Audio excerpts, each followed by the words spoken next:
DM, como que vocês estão, meus queridos?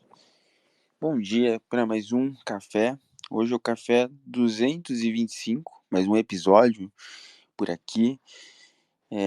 Às vezes eu fico assustado, cara, com o tanto de episódio que a gente já fez. Eu fico com vontade de ouvir outros no passado para ver como que a gente fazia antes e como a gente mudou, enfim. Engraçado esse tempo aí, passa muito rápido, cara. Bizarro. É, Vou dar um bom dia aqui pro meu queridíssimo co-host, Gus. Como você está, meu querido? Bom dia. GM, bom dia, Vitão. Lafontine, galera, bom dia. Só respondendo a sua pergunta aí, se fosse como fazia antes, né? Antes você fazia o café no Twitter, agora você faz no X. Eu acho que as pessoas nunca vão chamar ele de X, na verdade, cara. Tipo, totalmente.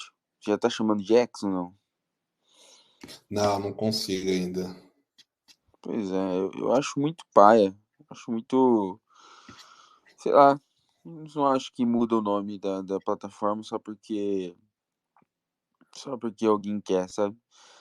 Eu acho que exige muito mais do que isso. Mas hoje a gente vai conversar sobre comportamento humano. Tem um pouco a ver com isso também. Bom, a gente vai falar hoje com o Lafontine. Só avisando aqui o carteiro, o nosso queridíssimo Jaime, ele não vai vir hoje, porque ele falou que ele teve que acordar mais cedo, 4 e pouco da manhã, para pegar o lançamento da meme lá. E aí ele acabou não. Ele falou que ia ter várias reuniões hoje. E aí falou que pediu pra faltar hoje pra ficar descansando um pouco. E aí ele não vai ser com o rosto nosso hoje. Mas nesse meio tempo eu vou dar bom dia pro Lafontine, meu querido. Como que você tá? Hoje a gente vai falar sobre o comportamento com ele. Bom dia.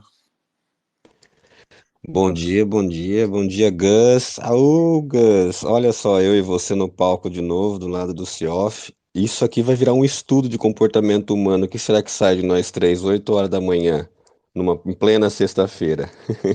Bom dia, galera. Bom dia, Mandita, Paty. Coisa boa não é? Brincadeira. Bom, pessoal, como sempre, dei aquele retweet bonito, legal da café, né? O tweet pinado aqui. Manda aquele retweet para chegar para mais pessoas. Se você estiver ouvindo no YouTube ou no Spotify, esse daqui é um Twitter Spaces.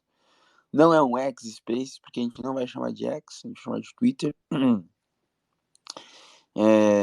E você pode dar um like também, compartilhar com outras pessoas, se estiver ouvindo por aí. Bom, vamos começar hoje. O Lafontaine ele é de casa, né?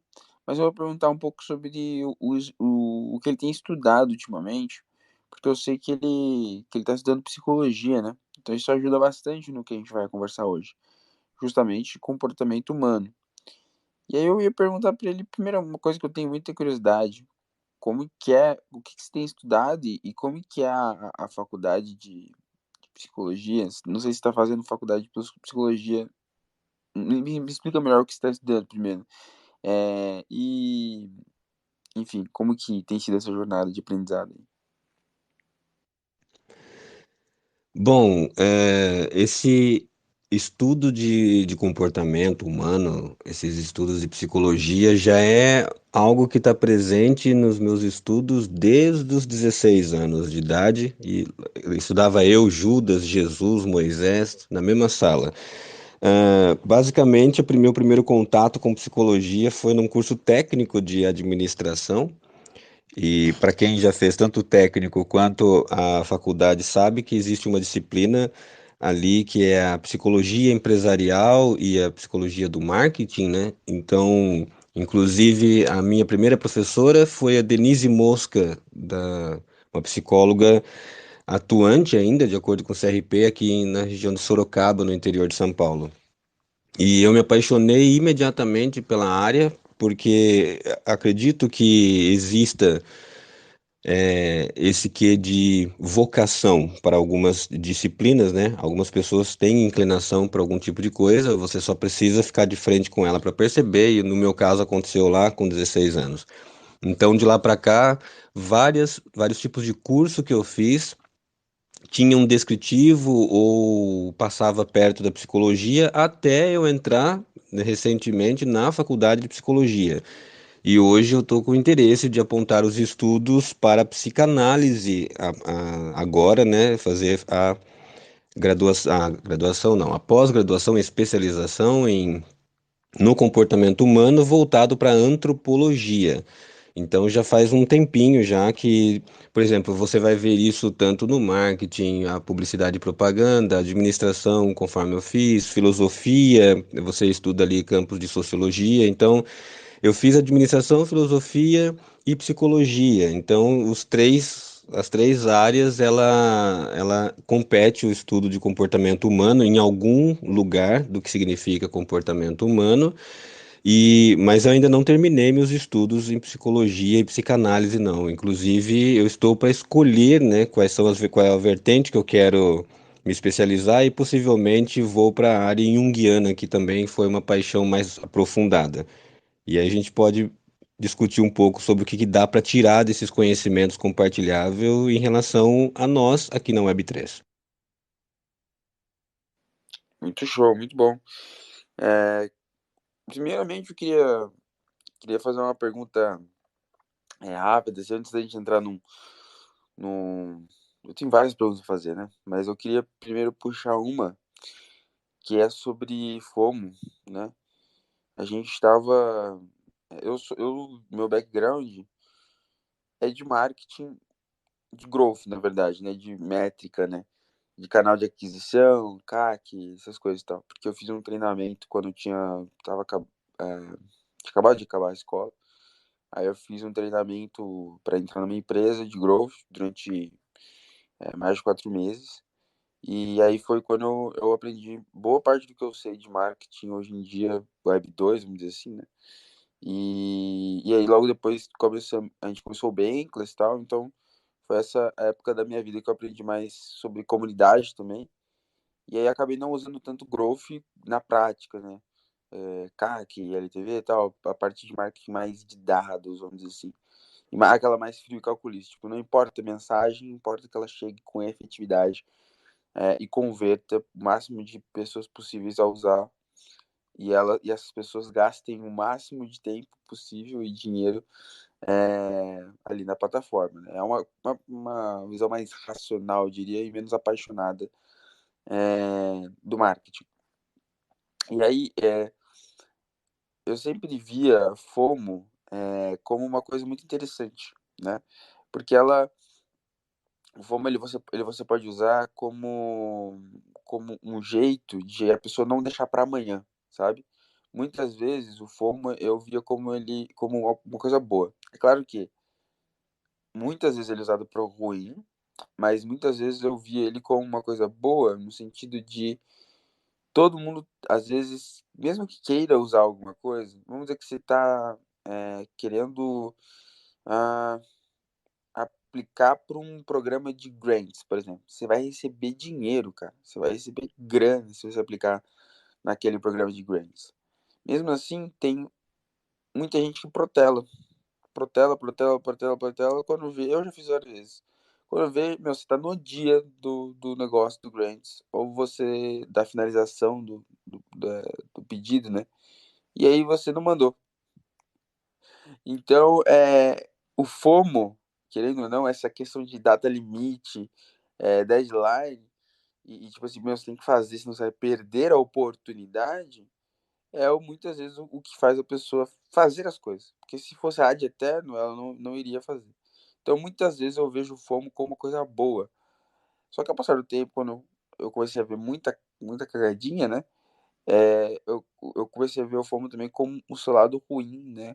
Que é levar a pessoa pelo sentimento puro e a pessoa não tem nenhuma avaliação, nenhuma análise de risco.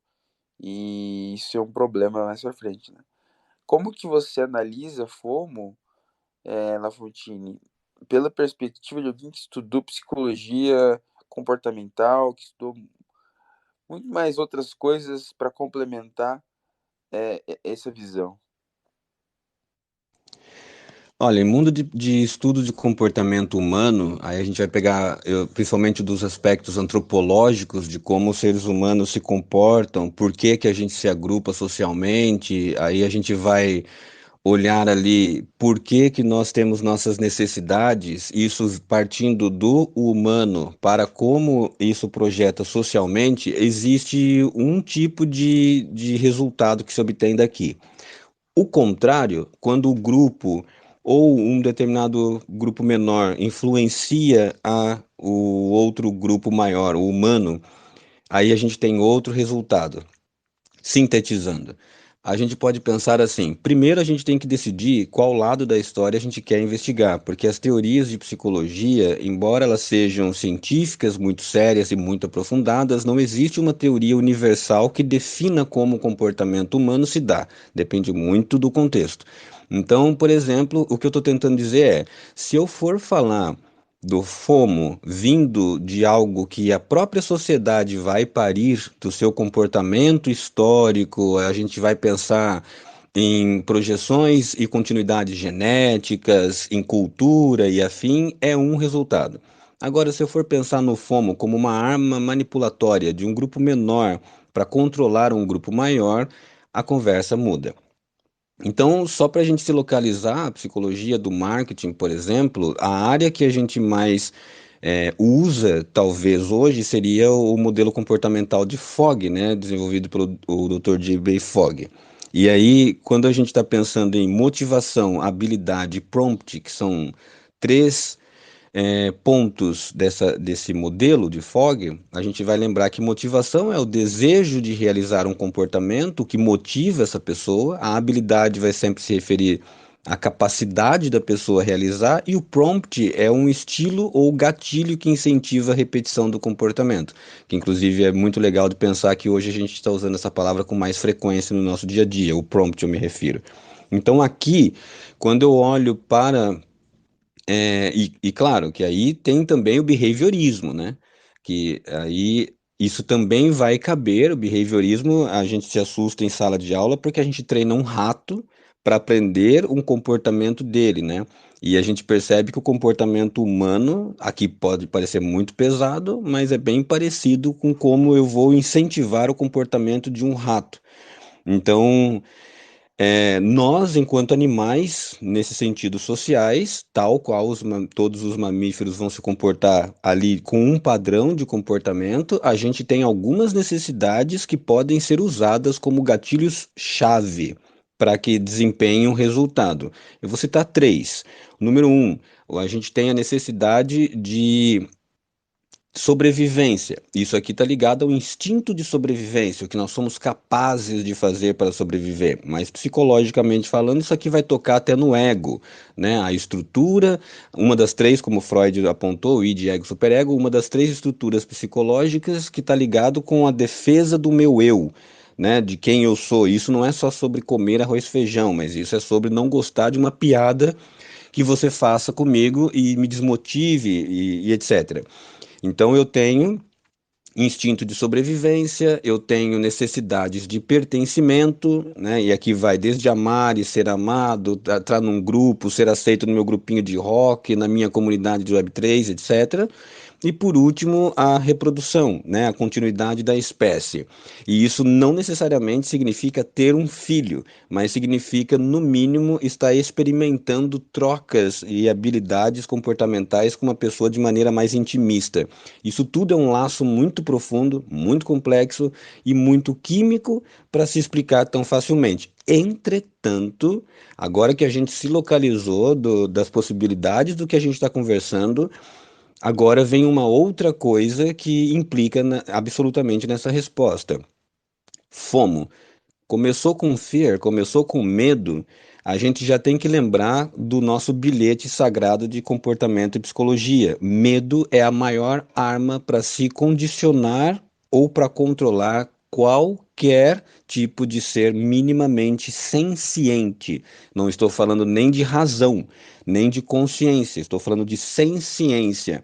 Você consegue controlar um cachorro a partir de um medo, você consegue controlar um leão a partir do medo. E quem nunca viu aquela ideia de que um elefante que foi treinado a vida inteira com o pé amarrado num barbante, numa cadeira, ele acha que aquilo é corrente, né? Ele não tem noção que ele tem uma força para arrancar a cadeira, o cômodo, enfim, tudo do lugar, porque ele foi condicionado ao medo. E aí a gente filosoficamente lembra de Caverna de Platão, que as pessoas vivem presas numa caverna porque têm medo do que se conta, do que pode existir lá fora. Então, toda vez que uma coisa começa com medo, ela não é positiva. E bem nos localizando aqui do tanto de conteúdo que a gente vai poder usar para poder imaginar as coisas que rolam na Web3, de uma coisa a gente pode estar minimamente certa, ainda que carece um pouco de estudo mais aprofundado. Mas FOMO só é uma palavra gourmet para pânico. Isso não tem nada de bom. E essa questão de fazer com que as pessoas não protelem, porque você dá uma deadline, vamos dizer assim. Ele entra como FOMO ou ele é uma outra coisa que não tem nada a ver com isso e pode até ser aplicado em outros cenários? Como que você vê essa parte, assim, de tirar a pessoa da inércia, sabe? Hoje existe vários prompts, né? Como diria o DJ, eu fui falar de doutor e BJ ao mesmo tempo. É 8 horas da manhã, é ruim, né? O vocabulário. Vocês vão me desculpando aí que vai sair várias pérolas dessa aí. Mas o doutor BJ Fogg, quando ele vai citar ali o prompt, a gente tem que imaginar que existe várias coisas que nos soam e que podem ser usadas como gatilho. E elas são usadas, né? Inclusive, o marketing faz uso de muitos gatilhos do nosso comportamento e aí levanta duas pessoas, né? Dois times. A galera que fala que o marketing não poderia fazer uso da psicologia e a galera que vai falar que o marketing tem que fazer uso. Então, na verdade, nem o marketing e nem o nosso comportamento é ruim. Porque, na verdade, pense assim comigo. Se você. Imagine se uma versão mais primitiva do ser humano, uma versão mais próxima do animal. Nós estamos vivendo ali num território de floresta e tudo mais, de repente você vê um filhote de um humano encolhido atrás de uma árvore, claramente amedrontado, um pouquinho machucado, com os olhos arregalados e trêmulo. Só de eu descrever, se você tiver uma imaginação mais aprofundada, você já começa a desenvolver empatia. E isso é genético, essa é uma condução que todos os mamíferos desenvolveram, inclusive Darwin vai explicar aqui outro campo, tem muito a ver com a proteção da espécie, né? Por isso que nós nos apaixonamos por filhotes de cachorro, por filhotes de tudo, porque a gente tem uma tendência a não fazer mal para filhotes. Isso é muito louco de perceber que faz parte do comportamento. E isso está presente no comportamento humano, né? Não fazer mal para filhotes, pelo menos no que são humanos, embora tenha alguns humanos aí que recebem esse título e não se comportam como tal. O que eu quero dizer com isso?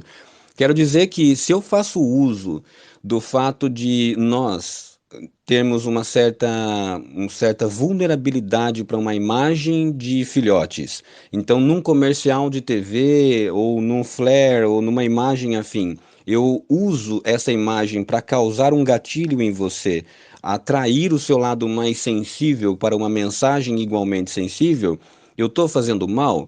Não, eu estou agindo exatamente como a natureza age, né? Eu estou prendendo sua atenção, motivando você numa direção que naturalmente você é inclinado. O problema destas questões, Siof, é quando eu uso dessas artimanhas e dessa ferramenta para produzir em você algo que você não tem. Entende? Então, não necessariamente sejam ruins tais usos de ferramentas, pelo contrário, deve-se fazer uso delas, porque quando eu uso gatilhos que promovem ações naturais do humano, eu até coloco ele mais em ordem natural consigo mesmo do que o contrário, né? Porque nós somos muito crentes que somos livres, mas não somos. Uma vontade de fazer xixi já mostra que você não é livre nem bioquimicamente falando, né? Então, eu termino essa resposta dizendo o seguinte, que a partir do momento que eu estou fazendo uso das considerações naturais do ser humano para promover nele emoções, sensações e inclinações que já é natural do instinto humano, não há nada de errado nisso, né? Desde que, claro, isso não promova violência, porque também é um instinto natural e não é dela que a gente está falando. Mas quando eu vou usar dessas ferramentas para invocar sensações, emoções mais primitivas, como por exemplo deadline. Deadline vai causar pressa, vai causar ansiedade, vai causar medo, vai causar uma sensação de desqualidade, de desvirtude, de despertencimento. Então eu estou evocando no outro uma sensação primitiva de exclusão, de excludência, de não sociabilidade, e essas sensações e informações, elas não promovem uma continuidade de colaboração humana. Pelo contrário, ela abre instinto de guerrilha, ela vai armar esse ser humano com um instinto de alta proteção.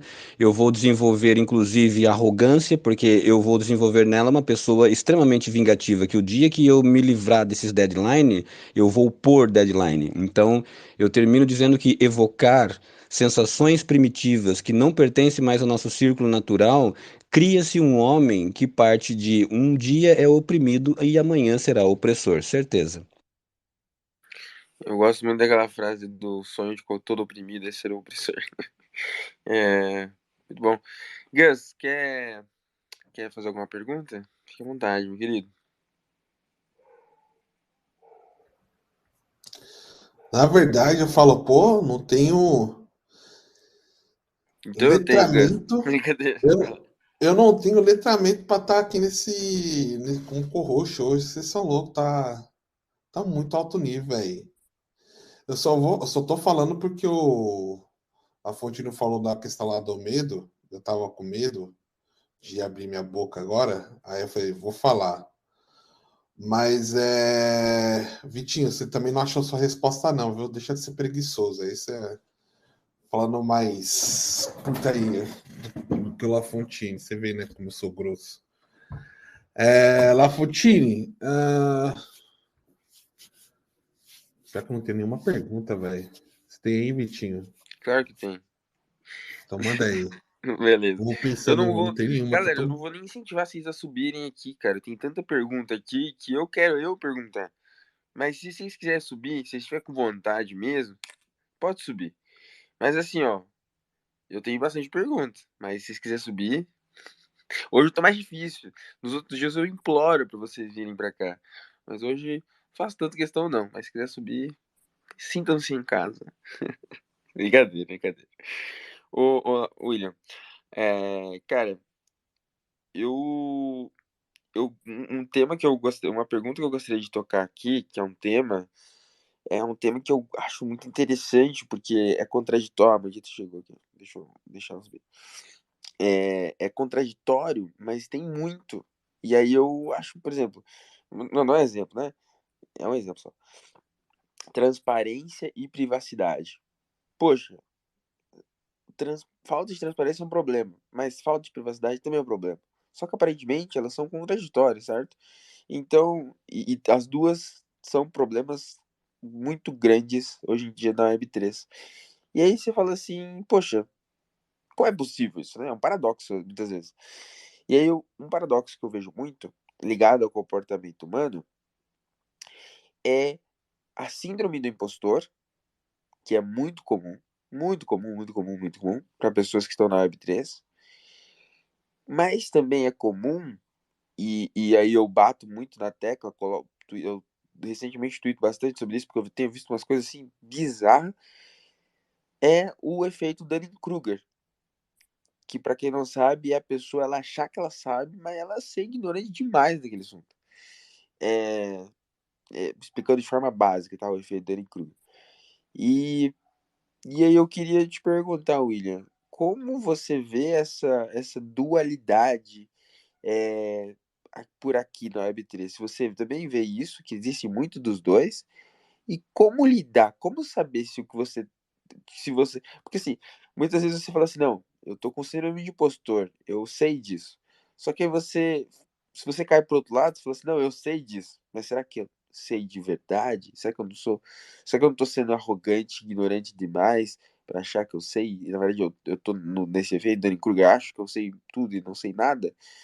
E aí você cai no síndrome do impostor também, né? Se você pensa demais assim. E aí, enfim, fica nesse lenga-lenga, né? Uma hora você tá de um lado, outra hora do outro. Como que você vê isso daí? E como proceder? Como saber a realidade? Se você tá do um lado ou do outro do espectro. Olha, a síndrome do impostor e o efeito Dunning-Kruger é uma das coisas que mais me fascina. Você já me pegou pelo pé, viu, Sioff? Você está usando de gatilhos emocionais que você estudou dos meus tweets para poder me condicionar a me sentir bem aqui. Eu tô vendo isso, tô vendo. Behaviorismo nato.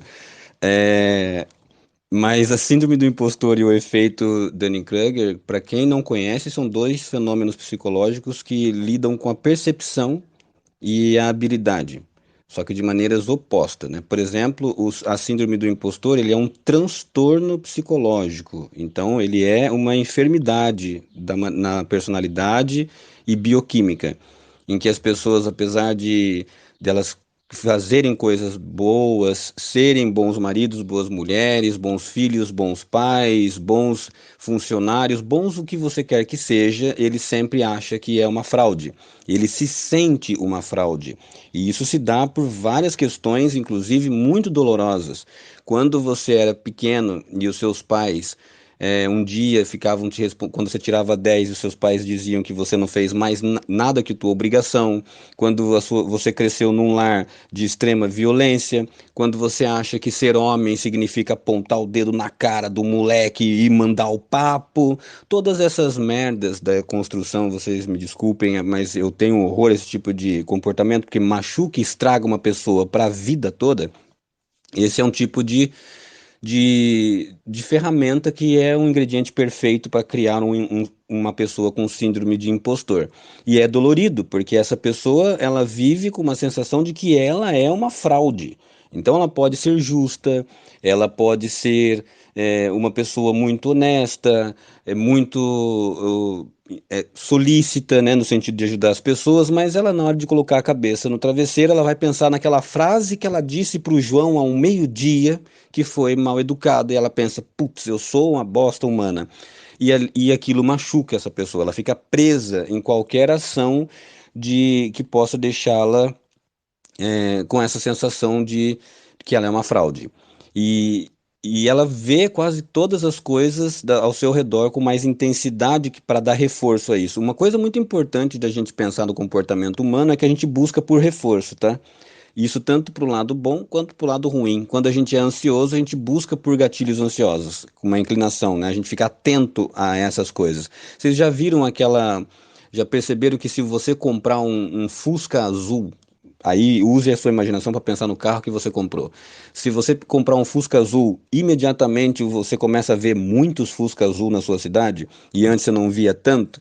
Isso se dá porque nós temos a qualidade de jogar nossa atenção para muito daquilo que está na nossa mão. Essa é a prova de que a maioria das pessoas não são empáticas, porque quando não está na minha frente, eu não me importo. E aí vamos desenvolver isso.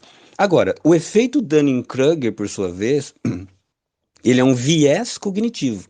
Enquanto a síndrome do impostor é um transtorno psicológico, o efeito Dunning-Kruger é um viés cognitivo, onde os indivíduos com baixa habilidade em uma tarefa superestimam sua habilidade. Traduzindo na nossa linguagem do dia a dia, onde o burro se acha inteligente. Ponto final.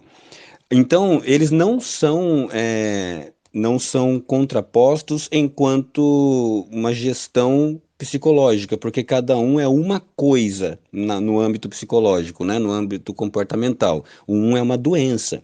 E o outro é só uma questão de comportamento, né, de um viés cognitivo, que, claro, dá muito prazer, é dopaminérgico e tudo mais, mas ali são dois fenômenos interessantes. A relação entre eles é porque, como o Sioff muito bem colocou, são praticamente opostos um do outro, só que ambos lidam com a percepção distorcida de competência, percebe? Por isso que foi muito bonita a pergunta do Cioff, porque de um lado eu acho que eu sou uma fraude, mesmo sendo uma pessoa muito legal, muito ok. E do outro lado, né, eu não sou uma pessoa legal, eu não sou uma pessoa ok, mas eu me acho o cara. E aí, quando você vai olhar esse comportamento na Web3, você percebe que quem tem efeito Dunning-Kruger rapidamente pode liderar um grupo. E a síndrome do impostor é um membro da comunidade. Muito possivelmente, a quem tem síndrome do impostor não será founder, não será um community manager, não estará na posição de liderança das comunidades ou projetos. Porque, como você já percebeu, a pessoa se sente uma fraude, mesmo ela sendo muito boa.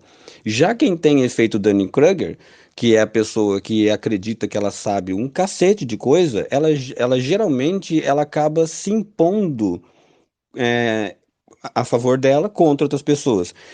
Para além de imaginar como seria uma pessoa com as duas coisas, que eu acho muito difícil a pessoa ter a síndrome do impostor e o efeito Dunning-Kruger nela mesma, porque claro que o efeito Dunning-Kruger é a reserva de se a pessoa está superestimando suas qualidades que não tem, é porque ela, claro, ela tem questões emocionais a ser trabalhadas, né? Como, por exemplo, ela tem questões como emocionalmente precisa pertencer a algum lugar, ela tem um ego ferido, ela tem várias questões psicológicas que ela pode usar de grupo de trabalho, de comunidades de Web3 para se fazer valer. Né, de bajulação para se sentir melhor e etc e tal. Então, claro que quem está com esse viés cognitivo do efeito Dunning-Kruger, não, a pessoa não nasceu com isso, né? Um belo dia ela acordou e falou: eu acho que eu vou começar a superestimar minha habilidade, porque eu tô muito aqui pouco inteligente, então eu vou me achar muito. Felipe Pondé chama esses caras de os inteligentinhos, né? Os bodes expiatórios da inteligência. Que não estuda nada, que lê livros pela capa, que lê títulos de livro e senta o pau na hora de gravar um vídeo no YouTube como se fossem especialistas da área. Esses são os Dunning-Krugers, né? As tietes Dunning-Krugers. Agora, o síndrome do impostor é claro que é uma pessoa que está mais adoentada. E eu te digo mais. Muito possivelmente, a síndrome do impostor se sente abraçado quando a gente lê essas palavras e lembra que tem pessoas que se sentem fraudes e não merecem seu sucesso, mas merecem. E o efeito Dunning-Kruger, a pessoa sai de perto de você, sai do teu space, sai da onde está, porque não suporta a revelação. Porque o Dunning-Kruger não é uma psicopatia, é um comportamento. Então, quando você começa a lembrar o cara que ele não tem tantas habilidades assim, ele fica ofendidinho. Então, eu acho que a síndrome do impostor a gente tem que olhar, eu concluo aqui, a gente tem que olhar, na minha opinião, como alguém que precisa de ajuda, como alguém que merece cura, que merece compreensão, que merece sensibilidade, que a gente comece aos poucos. E, claro, também não condicionar a pessoa a se supervalorizar, que senão você cura a pessoa da síndrome do impostor e torna ela um dependente do efeito Dunning-Kruger. Então, eu acho que é esse o lugar dos dois. William, eu ia comentar justamente isso, cara. Vou dar um exemplo, tá na ver, mas vai fazer sentido. O meu pai, ele tem diabetes, e com o tempo ele foi tomando remédio e tal, e ele desenvolveu hipoglicemia, que é justamente o oposto, né? Ter pouco açúcar no sangue. E por causa do remédio, né? Porque no final das contas é tudo uma grande desregulação do sistema de insulina ali, né, tal. Então, uma coisa, diabetes, que é açúcar no sangue, muito açúcar no sangue, causa, por efeito dominó, o oposto, que é a falta do açúcar no sangue. Então, a minha pergunta final para você sobre esse tema era justamente isso. Se uma coisa talvez não pode causar outra, por questão de, por, por elasticidade, sabe? Quando você pega um elástico, uma mola, por exemplo, você aperta a mola e você solta a mola, ela concentrou tanta energia que na hora de ela sair, ela salta, né? Ela sai da sua mão. Será que esse efeito não pode acontecer justamente com quem tem ou um ou outro, né? Síndrome do impostor virar Dunning-Kruger ou Dunning-Kruger virar síndrome do impostor?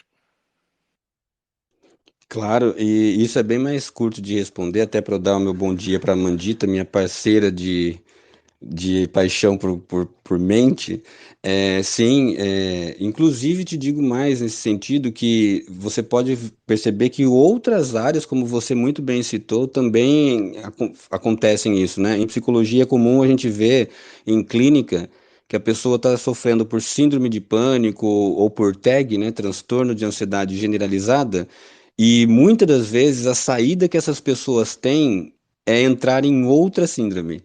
Ou seja, ela tem ansiedade e ela está sofrendo muito com isso porque ela está muito vulnerável. Então, ela desenvolve outros tipos de síndromes para usar como defesa, como, por exemplo, só para citar em comportamento, quando a pessoa está ansiosa, ela fica melindrosa, com medo, assustada, porque é isso que a ansiedade faz, né? Deixa a pessoa com medo.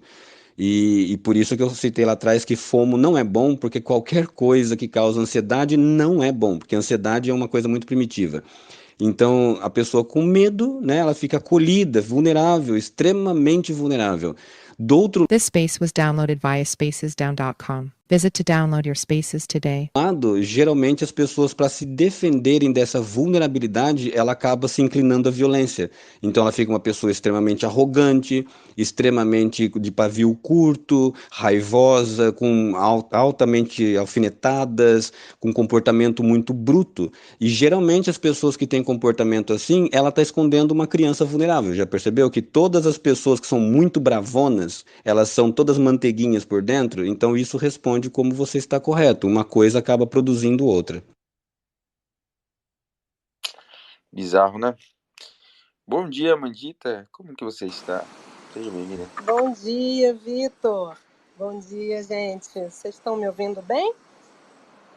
Perfeitamente. Muito bem. Maravilha. Então, não ia deixar você falar sozinho, que eu acho isso assim incabível, né? Você sozinho fazendo tantas perguntas assim, não é possível, né? Eu queria o La Fontine só pra mim. Pois é, mas aqui o La Fontine é uma criatura tão brava, tão diamântica, que a gente precisa dividir ele em muitos e muitos e muitos pedacinhos para todo mundo ter um pouquinho do La Fontine. Então, gente, bom dia para todo mundo. Eu não vou ficar muito porque eu tenho uma aula daqui a pouco, mas esse tema não tem como, né? Esse tema é muito profundo. Eu queria colocar uma pergunta aqui para você, La Fontine, com relação ao assunto que você respondeu, né, uma das primeiras perguntas que você respondeu, onde você estava falando sobre as coisas que nos são colocadas, não são impostas, e aí, no caso, o FOMO, né, o que é apresentado para as pessoas. Você não acha que a gente tem uma tendência a responsabilizar demais todo mundo que coloca, e eu não estou defendendo o marketing, os players, os influencers, os empresários e o governo e todo mundo. Não estou defendendo ninguém aqui, é só uma colocação do ponto de vista de uma pessoa. A gente não tende a colocar demais a responsabilidade nos outros e tirar ela da gente, como, por exemplo, alguém está incitando o FOMO em mim. Não seria o caso de eu, como pessoa, me desenvolver, me conhecer e me aprimorar ao nível de não ser tão afetada por esse FOMO, de perceber essas condições? E por que eu pergunto isso? Eu passei a vida inteira sendo a vítima do FOMO, a vítima dos algozes, né? E aí, quando eu me dou conta de que quem sente aquilo sou eu, e se eu sinto aquilo, eu sinto por algum motivo intrínseco à minha personalidade, às minhas questões internas, eu começo a perceber que eu tendo a ter FOMO, mesmo quando ninguém o apresenta para mim. O que você pensa sobre isso? Essa é uma excelente pergunta que não poderia ter menos peso vindo de você, Amandita. Inclusive extremamente provocativa, que nos dá um lembrete de que muita coisa está sim no nosso controle. eu gosto de usar o modelo Big Five quando eu penso nisso. De que lado que está vindo a minha relação? Estou sendo controlado ou estou me permitindo controlar? O modelo Big Five, né, ou a teoria dos 5 fatores, ele tem ali a ideia de observar que os traços de personalidades que existem em algumas pessoas. Lembrando que quando a gente fala de traços de personalidade, alguns deles são mutáveis, trabalháveis, evoluíveis ou involuíveis, né? Então, traços não são uma definição absoluta, são pequenas partes de um retalho da nossa composição da psique que pode nos realizar como nós somos hoje. Lembre-se de você há 10 anos atrás que você vai entender exatamente do que eu estou falando. Você não choraria pelo que você chorou há 10 anos atrás e não vai chorar daqui 10 anos pelo que você chora hoje. Então isso é uma coisa que os traços de sua personalidade estão mudando. E eles mudam justamente por causa da adaptabilidade, que é uma das coisas mais incríveis que existe no ser humano, que nos torna, inclusive, reis da selva. Nós somos muito fraquinhos, nos coloca de frente com um leão. Na verdade, não precisa nem colocar de frente com o leão. Se você me colocar de frente com um Gus, eu certeza que eu levo um pau. Mas no sentido de, entende? A floresta é muito mais violenta, a gente tem animais extremamente fortes, e como é que a gente está bagunçando a casa toda com uma galera tão doida aí fora, né? Por que que um leão não sai da... O que que está colocando cerca entre a minha cidade e a selva?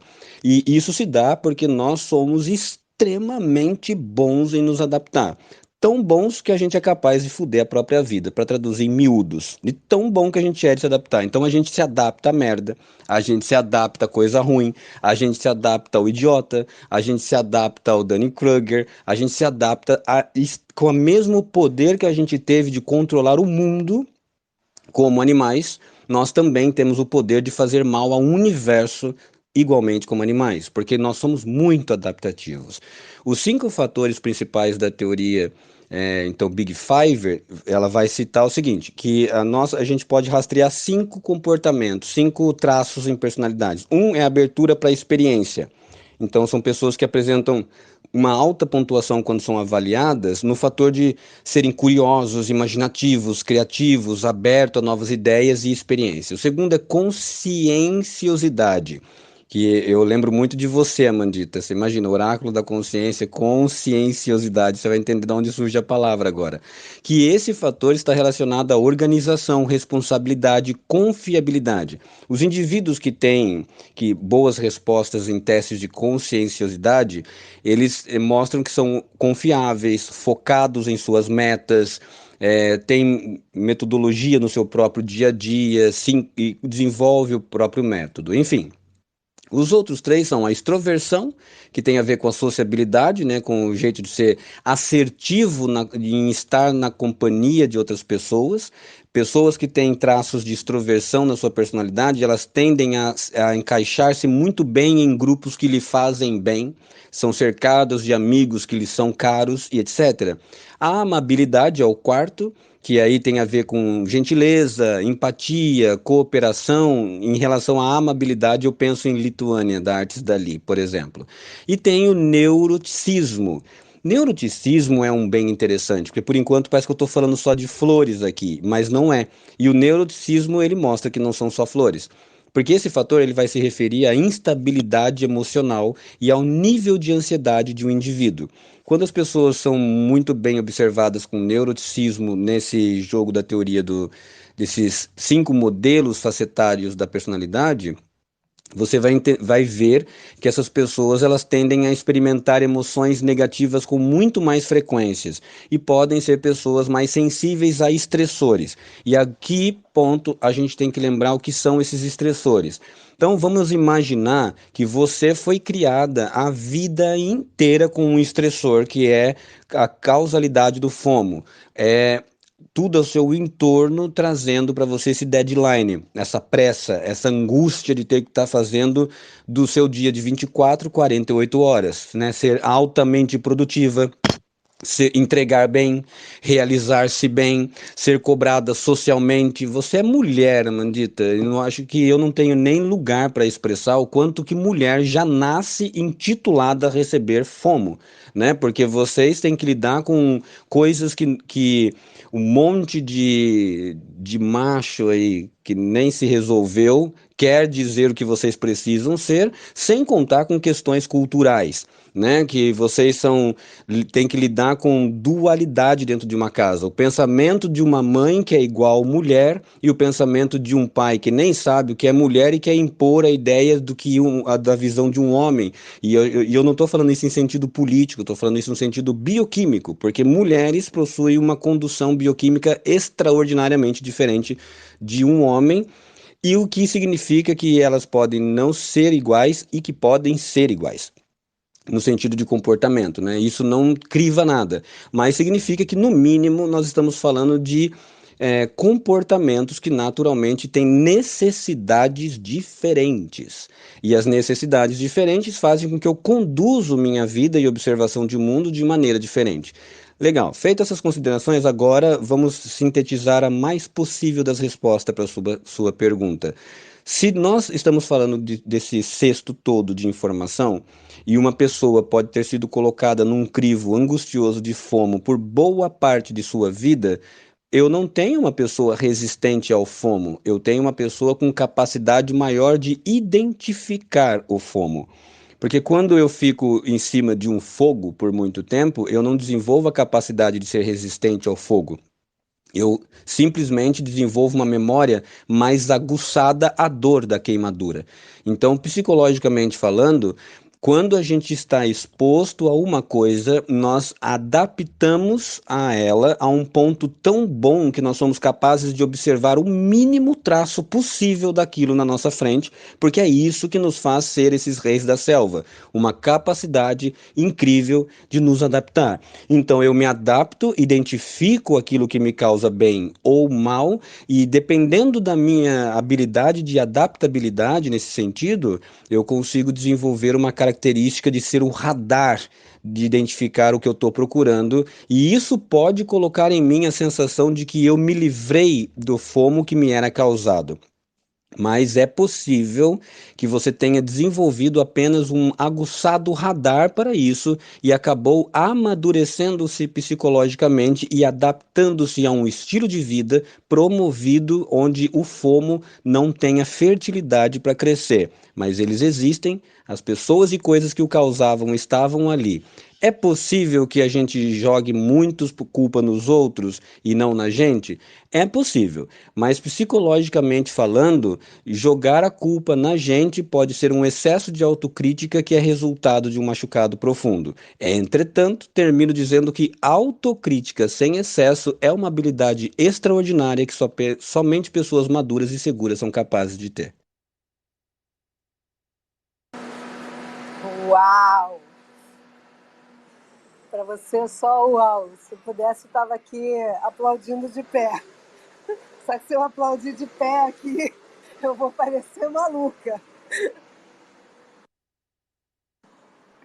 Obrigada, William. Eu queria ver essa cena, viu? Ia ser muito bom, né?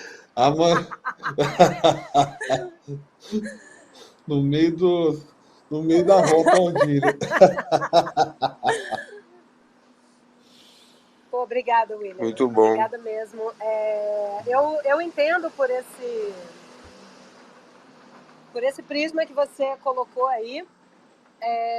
Eu fico muito agradecida, você me mostra o quanto eu avancei, e isso aqui sem orgulho, tá? Isso é uma medição daquilo que eu tenho feito, porque eu fui conduzida pelo FOMO, e não só por ser mulher, mas porque todas as mulheres da minha família tinha muitas mulheres, e todas as mulheres foram criadas como homens, para terem uma atitude masculina. Nós tivemos uma criação muito autoritária do ponto de vista da época e etc., e fazia com que todas as mulheres se colocassem em posições de liderança dentro da família, diante dos seus parceiros e etc.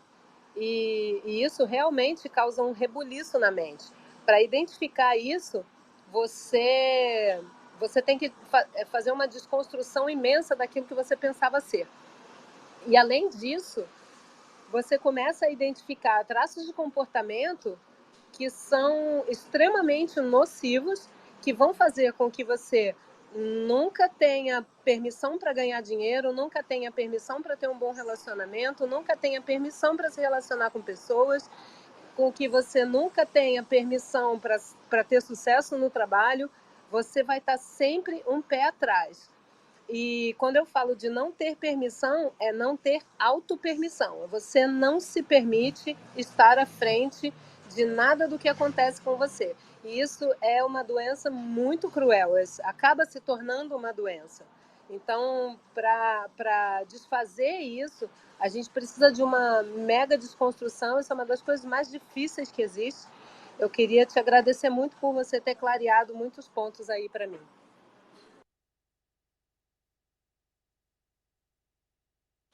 Muito bom, muito bom. Pode falar, Gus. Lafontine,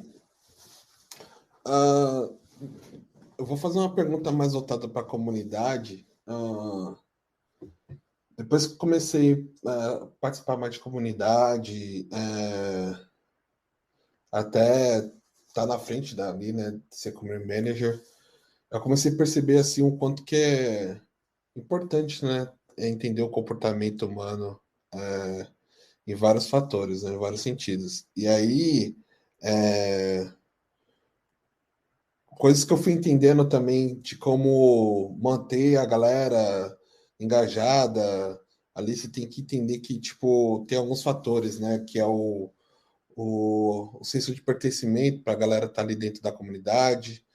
Tem a questão, né, também tem a questão, eu vou falar motivações intrínsecas e extrínsecas, né? Pelo fato das pessoas estarem ali dentro, né? Então, o intrínseco ali é o senso de pertencimento, que é o principal, né? Ali tá engajado. Tipo, a pessoa também tem atividades ali que ela se conecta com outras pessoas, né? E tem o fator extrínseco, que é o dinheiro ali, que dependendo do que ela estiver fazendo ali, ela precisa, né, também receber para ter uma motivação essa, caso ela esteja contribuindo mais a fundo ali com a comunidade. Quais outros fatores que é importante também pensar quando a gente está se reunindo em grupo, né? Até pensando, você também que é líder de uma comunidade, o que você pensa, né? Quando você está liderando a comunidade. E minha outra pergunta, quais dos fatores desses aí, por exemplo, que eu falei, que eu citei, ou se você trouxer outros, que quando fica desequilibrado, não fica muito saudável? Boa, Gus. Demorou, mas soltou uma bomba, hein? Cacetada. Era isso que você estava quieto aí atrás, né? Beleza. Vamos ver se eu consigo. Olha, seguinte. A primeira coisa que eu uso para observar comportamento em comunidade é supostamente Sócrates. Só sei que nada sei. Um exemplo é que quando a gente fala sobre sentimento de pertencimento, muito rapidamente a gente acha que sabe o que é isso. E essas coisinhas, a minha paixão por estudar a mente, por exemplo, inclusive começo pela minha, é porque é um puta de um universo que possivelmente eu não tenho tempo de vida para zerar o game, entendeu? Então é um jogo para a vida toda, é super divertido e acredite, todo final do dia tem um boss, então é uma loucura aqui. E você, para conseguir skills é bem difícil e o nosso instinto de desafio é acionado. O que eu quero dizer com isso é muito difícil, mas difícil para um cacete a gente conseguir uma receita das coisas, tá? Mas dá para imaginar como basicamente funciona se nós lembrarmos que, enquanto grupo de ser humano, existem algumas coisas que estão presentes em nós desde 150 mil anos atrás. E o senso de pertencimento, que é muito bem observado numa comunidade Web3, ele é algo que nos torna animais de grupo. Mas eu vou dar um exemplo que está acontecendo aqui no Space. Aqui no chat, ao lado, tem um carinha que está participando fenomenalmente. Eu estou adorando ler os comentários, recomendações de livro, que é o Arthur. O que está acontecendo aqui do lado, se eu fosse analisar de um prisma psicológico, é um senso de pertencimento ligado ao tema. Arthur, pelo que eu estou vendo, é um cara que gosta muito, estuda a área, neurociência, psicologia, ele está super ligado com o que está rolando no tema, e esse tema trouxe às 9 horas da manhã uma vontade enorme desse cara ficar com o celular na mão, ele quer digitar, ele quer participar, inclusive eu estou adorando e comecei até a seguir. E isso é um senso de pertencimento, é quando eu encontro alguém que reafirma os meus passos, do qual eu consigo me ver. Eu vou resumir. Uma das coisas que nós não somos capazes é de nos enxergar, Gus. Você nunca vai saber como você é realmente visto de fora. Você nunca vai saber como sua voz é realmente ouvida fora do teu corpo. E essa é uma necessidade particular humana da psicologia muito fodida. Porque o seu cérebro tem uma curiosidade tão absurda de saber como você é visto, que é por isso que nós idolatramos narcisicamente os espelhos e por isso que amamos pessoas que reafirmam quem nós somos. Porque a gente quer tanto se ver que eu me procuro no outro. Basicamente, se você quiser entender uma relação, veja a sua capacidade de relacionamento amoroso. Todas as relações partem da mesma necessidade. Relação amorosa, casamento, namoro, trabalho, comunidade, projeto, collab, space, todas as relações partem da mesma necessidade: interesse. Todas as relações têm um interesse. Para ela ser saudável, é basicamente você concordar com o interesse que está rolando. Simples. Quando ela não é saudável, é quando você não sabe que tipo de interesse está envolvido nessa relação, que muito possivelmente você não sabe porque está sendo manipulado. Aí a gente chama isso de relacionamento tóxico, né? Que você é conduzido a sofrer como vítima e a se colocar no mundo como causador da sua própria dor.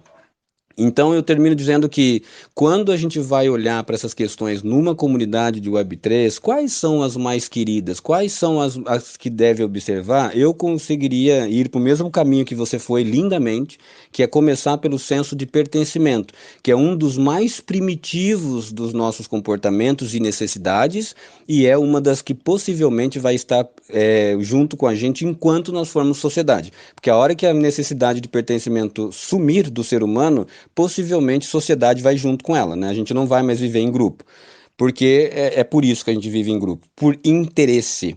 É por isso que eu não quero que o mundo acabe, né? Porque se eu assistir o Will Smith lá com Eu Sou a Lenda, a gente vai entender o quanto que eu preciso de uma pessoa, nem que seja um manequim para não ficar louco. Né? De repente desenhar a mão numa bola para os mais antigos, para deixar o Gus com a pulga atrás da orelha sobre a minha idade e conversar com essa bola numa praia, numa ilha que você está isolado. Sendo assim, a conclusão é, o senso de pertencimento ele é muito rico, só que a gente não pode ficar muito crente de que a gente entendeu o que está rolando. Ah, tá, eu dei bom dia para minha comunidade, então eu estou fazendo esse cara se sentir pertencido. Não.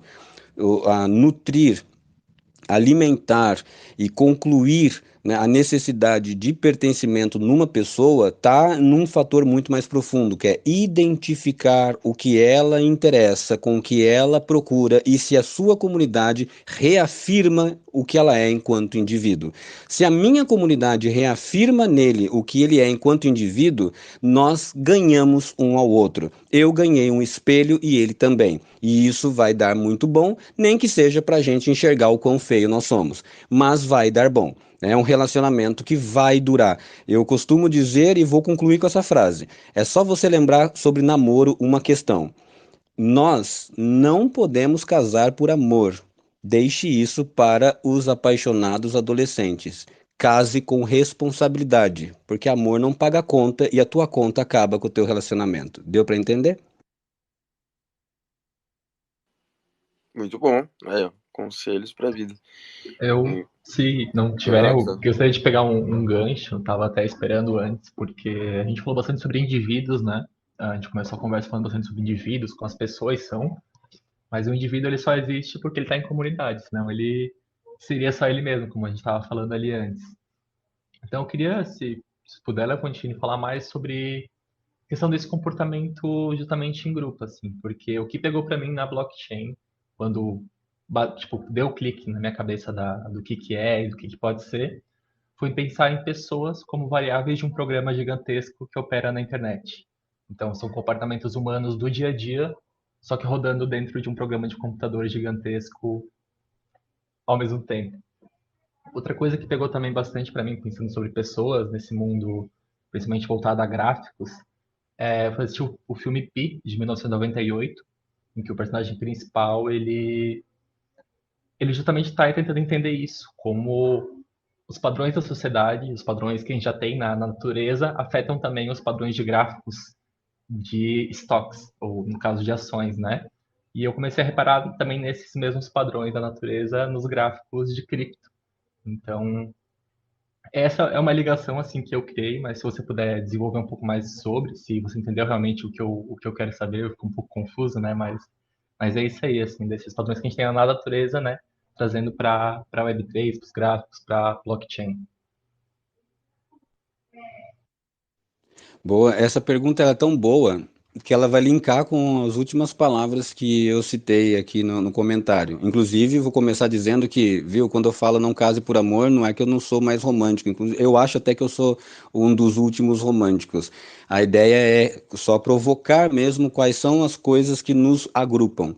E aí começa, eu entro na sua pergunta, porque as nossas necessidades pariram a Web3. A blockchain, ela foi imaginada como necessidade, se a gente usar a antropologia como prisma, há muitos séculos atrás. Existe, como Hayek, por exemplo, filósofo, muitos traços na filosofia de séculos que pessoas estão observando descentralização, DAOs, enfim, muitos filósofos de séculos mesmo, inclusive antes, né, dos pré-socráticos lá, antes de Cristo, estão olhando para coisas que hoje nós chamamos de blockchain. E aí isso causa um interesse porque a gente deve pensar, pô, mas se a ideia de blockchain está presente na raiz de necessidade psicológica humana tanto tempo, o que que a gente realmente estava procurando quando a gente não chamava isso de blockchain? E aí a gente vai lembrar, eu estou tentando até lembrar um nome de um filme, mas só que é 9 horas da manhã e meu cérebro ele só consegue lembrar de coisas depois do meio-dia. Mas vocês lembram daquele filme que o Jim Carrey faz, que ele está num programa? Alguém sabe me dizer o nome desse filme, só para Show continuar o de Truman? contexto? Show do Truman, Show de Truman, isso, obrigado. O Show de Truman, ele é exatamente o que a filosofia está tentando dizer e por que que a gente pariu o Web3, né? Inclusive as russas maravilhosas vão trazer a trilogia do Matrix com a mesma intenção. O que que nós estávamos dizendo, desde dos pré-socráticos e tudo mais? Estávamos dizendo que existe dentro da necessidade humana, no contexto inclusive de pertencimento, a sensação de estar sendo observado, controlado, manipulado por coisas muito estranhas. Inclusive na psicologia, que nasce da filosofia, para quem não sabe, a psicologia é filha da filosofia, e muito recente, é uma filha mais nova, a gente tem o monismo e o dualismo, né? Duas encrencas disciplinares que vão se opor no pensamento de que um acha que mente e corpo é uma coisa só e o outro acha que mente e corpo são duas coisas, que é o dualismo.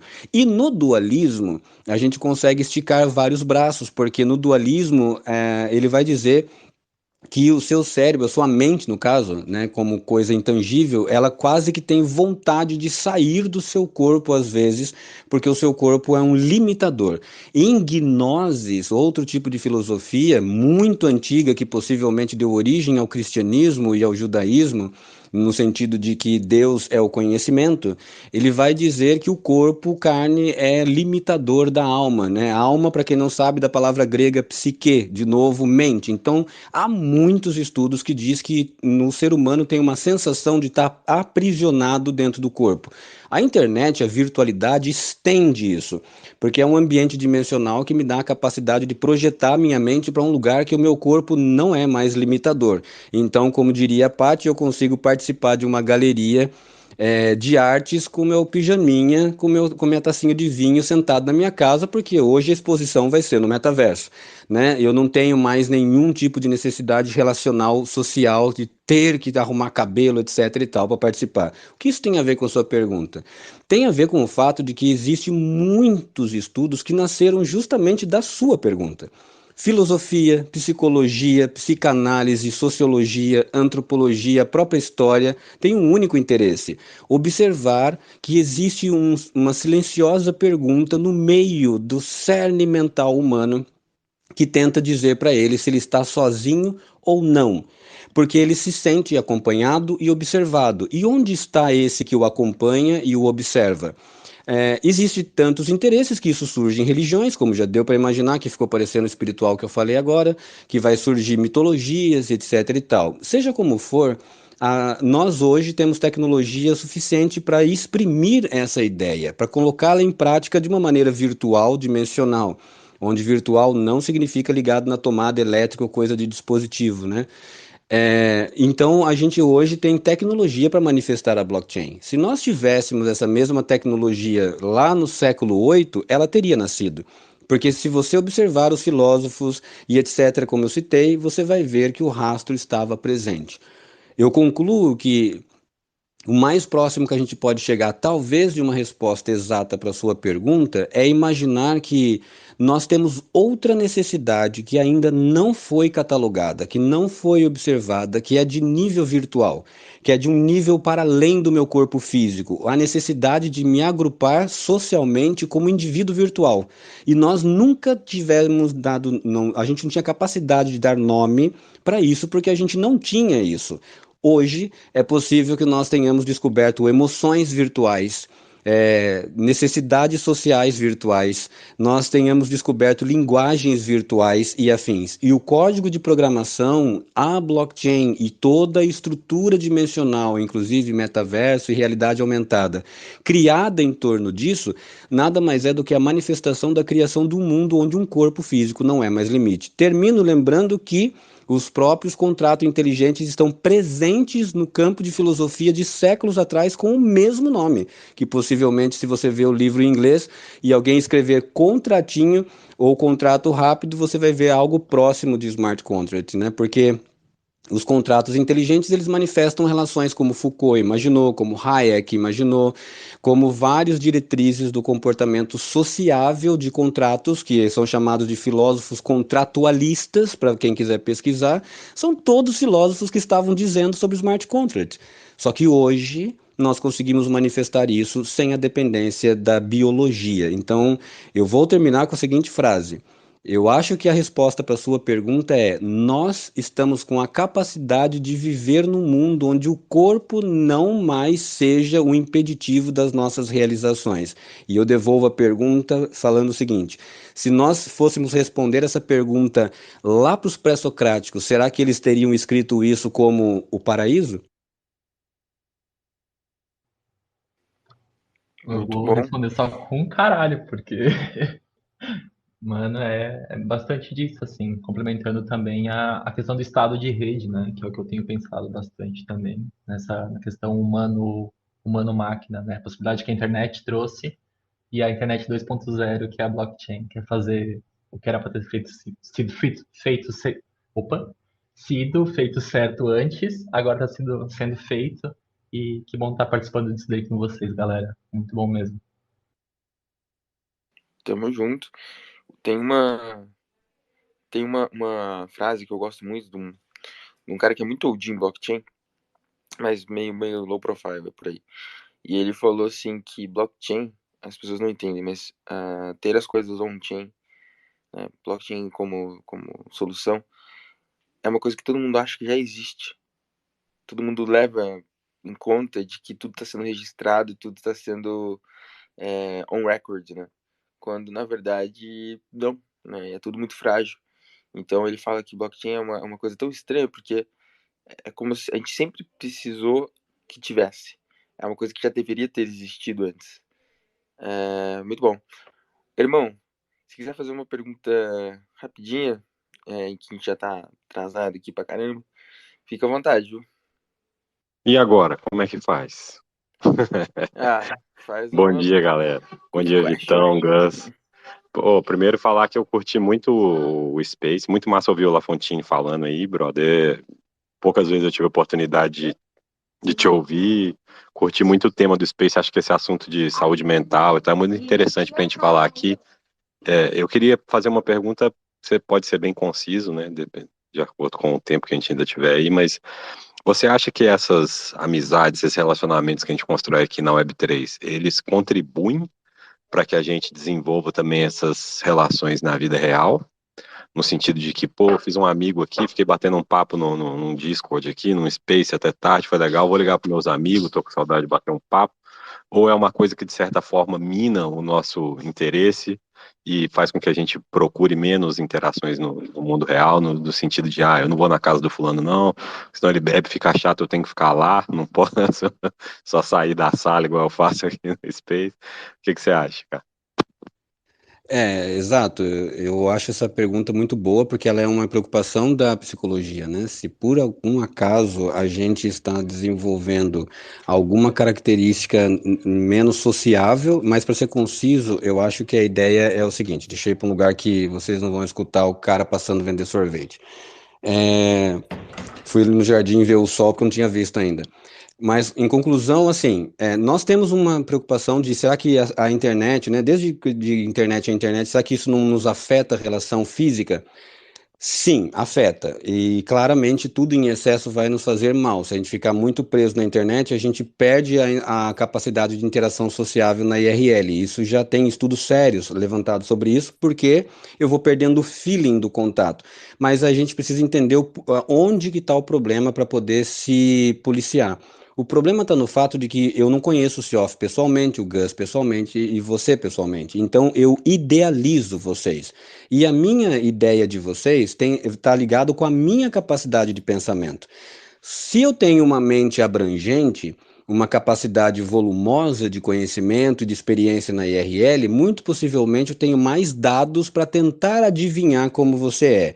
E eu posso mais ou menos chegar perto da realidade. Só que se eu sou uma pessoa que já tem um comportamento mais recluso, eu tenho menos capacidade sociável, então muito possivelmente eu vou errar profundamente em quem você é. O problema da relação da virtual é que atrás de PFPs tem pessoas com capacidade de fazer o bem e capacidade de fazer o mal. E a armadilha está que se eu sou uma boa pessoa, eu te imagino como boa, porque eu estou buscando por semelhantes. E a Web3 não permite ainda, por exemplo, citando como internet, ferramentas suficientes para que eu observe você com clareza, para que eu saiba se você é bom ou ruim. Então eu posso cair num conto do vigário muito fácil. Rug pulls, scans tá aí que não me deixa mentir.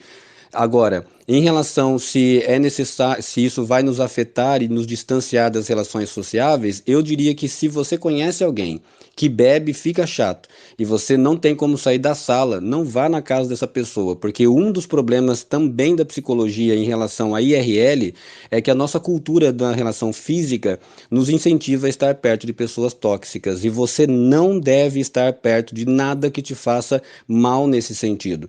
Então, os dois nos causam um problema. A internet eu posso cair num conto do vigário e no mundo físico eu sou impulsionado a ter que engolir aquele cara chato. E a gente não precisa engolir mais nada de chato porque o mundo já não está tão fluindo bem assim para a gente ter que conviver com um nego chato, né? Muito bom, muito bom. Aí, ó. Deu pra ser rápido. Show. Ó, pessoal, só pra mandar alguns lembretes aqui, a palavra de hoje é e oportunidades. Então é o artigo e oportunidades. O que é a palavra de hoje? É a palavra final de uma frase que eu falei durante a semana. Uma palavra, né? Várias palavras durante a semana, formam uma frase. É tipo como se fosse um código, né? Você vai estar encriptando ali o código. E aí você prova que você esteve presente aí durante a semana nos cafés, né? E você manda essa frase para mim, eu mando o código da gota para você. E aí você vai mintar essa gota que pode ter benefícios lá pro futuro. Eu queria falar rapidinho aqui sobre os cafés que a gente vai ter na semana que vem, cara, que vão ser muito bons. Talvez muita gente não saiba, mas vários pontos que a gente tocou aqui a gente vai considerar na semana que vem também. E eu quero já renovar um convite para o La Fontine sobre outro space sobre comportamento humano, porque esse foi muito bom. E a gente pode abrir para mais outros universos aí. Semana que vem a gente vai ter, por exemplo, Startup Societies. A gente vai falar com o Jean Hansen, vai ter um evento em São Paulo, dia 1º de dezembro. Aí na segunda-feira a gente vai falar com ele, a gente vai falar sobre RWA com a Enor. A gente vai falar sobre estratégia de marketing para DeFi com o Everton, da Arquimedes. O Everton tá sempre acompanhando a gente aqui, então dá um shout-out pro Everton. A gente vai ter novidade no Mega, o dólar vai vir aqui. E a gente também vai ter um café que vai ser com a Nebula, né? Só que a Nebula vai estar como host. Nebula, que é um projeto social aí muito legal na Web3. Deixa eu ver se eu não esqueci nada aqui. Tem os parceiros do café, na verdade. Bom, pessoal, a gente tem 3 parceiros aqui no café. Nossos parceiros são a Picnic, a Web2 Valley e a Enor. A Picnic é uma plataforma de investimentos DeFi simplificada. Então você pode fazer praticamente tudo que você pode fazer em DeFi, só que de forma como se estivesse numa fintech. Comprar e vender cripto, fazer on-ramp, off-ramp, ter yield, enfim, stake de Ether. A Web3 Valley já é uma aceleradora de startups, a Web3, uma das primeiras aí da América Latina, que ajuda os projetos desde as fases iniciais até as fases de captação, né? Ajuda a se estruturar com mentorias e tal. Então você pode acessar o web3valley.com.br, tem as mais informações sobre os programas deles de aceleração. A Enor já é um ecossistema que faz com que indivíduos e empresas sejam capacitados a negociar e investir no mercado financeiro sem fronteiras, de forma global, porque eles são da América Latina como todo, Europa, Ásia, estão atuantes no mundo todo, desde marketplace de NFT até livre spot de ativos de EWA. Então também dá para acessar @enorglobal. Bom, pessoal, basicamente é isso. A gente deu uma atrasadinha aqui, mas acho que valeu a pena, porque, cara, eu ainda tinha pergunta aqui que eu vou ter que fazer no próximo. Lafontine, muito obrigado. Se quiser falar mais alguma coisa, chamar pro Cidade das Artes, pro Filoversano, qualquer projeto que você esteja, pro Adiastra como um todo, Medanastra também, fica à vontade e espaço é seu. Eu só queria agradecer vocês rapidinho, Cioff, Gus, o Gustavo, a galera que ficou aqui embaixo, o Arthur que participou no chat, a companhia da Mandita e da minha amiga maravilhosa Paty, e pedir desculpa a Hermes pela brevidade, mas vamos trocar esse assunto no segundo episódio, Cioff. Muito obrigado. Você já disse aí, fez o jabá dos nomes onde dá para nos encontrar, na Cidade das Artes, inclusive. Obrigado por esse café, irmão. Tá sendo muito gostoso. Eu aceito o convite para um próximo, viu? Mas com certeza, para ontem. Já vou combinar a data contigo já. Bom, pessoal, um abraço para vocês. Se estiver ouvindo no YouTube e no Spotify, não custa compartilhar e dar o like, né? Não cai o dedo, como diz o Rod, e se começar a cair, a gente para de recomendar. Beleza? Valeu, pessoal. Um abraço. Bom final de semana. Até segunda-feira. Tchau, tchau.